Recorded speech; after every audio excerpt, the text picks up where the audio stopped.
Hello, Wobbly Phil here. Us wrinkly riders all talk about the bikes we've regretted selling. Usually it's the classics of our youth. The RD350s, the Triumphs, the Nortons, the Ducatis, even the Fizzies. Then there are the motorcycles that we've been glad to see the back of. I've owned loads of two-wheelers since the 1970s, but I've boiled them down to two that were keepers and one that was a giver-awayer. One of my selections won't surprise you, but the other two... It's a slightly shorter video this week as I've been called away on business.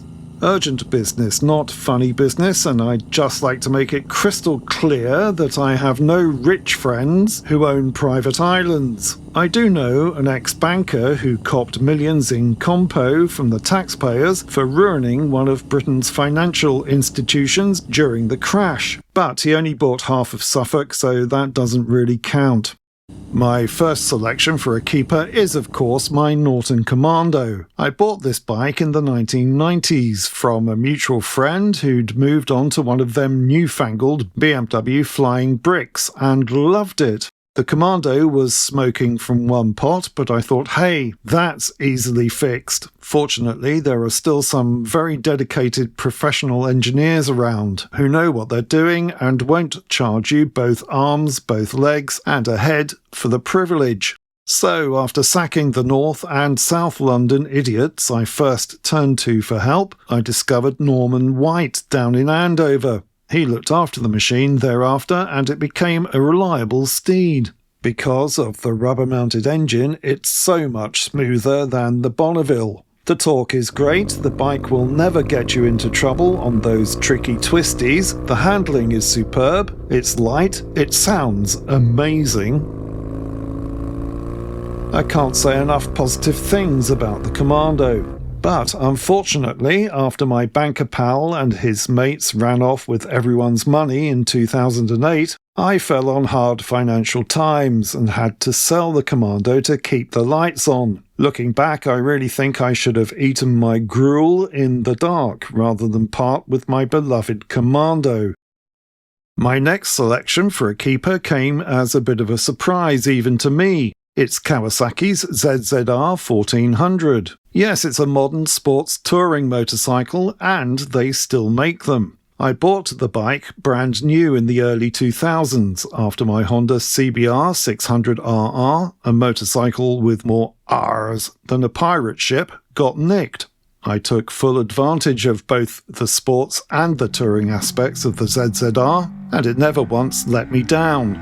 Reliable to a fault, masses of grunt from those four huge cylinders, pulled like a train and went round corners like it was on rails. All cliches of course, but true in the case of the big black Kawasaki. Plus a 0 to 60 in 2.6 seconds. If anything, it was too good at speed, and one time I was blatting down the motorway with barely another vehicle in sight, tucked behind the fairing, enjoying the ride, and it was only when I glanced down at the speedo that I realised I was doing 2.5 times the legal speed limit. And then noticed the long, fast, downhill sweeping curve that I usually enjoyed at full chop was coming at me like it was a hairpin.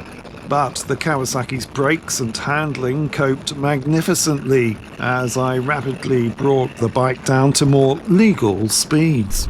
Of course, it's a heavy bike, coming in at almost £600, especially when the panniers are fully loaded for a Tour de France. And manoeuvring it around at low speeds could cause high readings on the bum-pucker scale.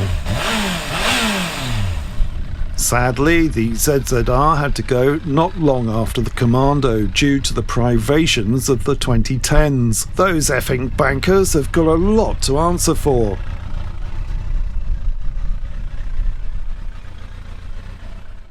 And now, the big reveal. Which of the many bikes I've owned is the dumper? Well, there were a couple of nominations. One of them was my brand new 2015 Royal Enfield Continental GT535, which was so poorly finished, underpowered, and handled so badly that I would have gladly swapped it on the spot for an Aerial 3 as soon as I took delivery of it. But the winner, or should that be the loser, has to be my 2002 Triumph Bonneville T100 Centenary. This was a special centenary edition to mark 100 years since the birth of Triumph, and chugged its way out of Triumph's Hinckley factory just before the factory burnt to the ground.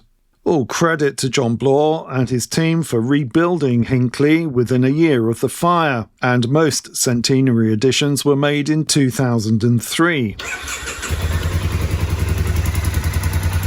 But I had an actual centenary edition made in the centenary year. What was wrong with it? Well, you had to take a long run downhill to pass even a Nana in a Honda Jazz, and plumbers in white vans would charge past you, flicking Vickies and laughing into their Greggs sausage rolls. That's what. Its 790cc twin-cylinder engine allegedly corralled 61 ponies, hauling a wet weight of about 500 pounds, plus, of course, a burly rider. But it seemed massively underpowered and could be outgrunted by most mobility scooters. A disappointment for something with the Bonneville name on it, and I got shot of it on eBay at the first opportunity. Of course, it was early-ish days for Hinckley Triumph, and they were pioneering the whole modern retro thing. They've definitely upped their game since. But I'm afraid that first experience has led to me omitting Triumphs from my shopping list ever since.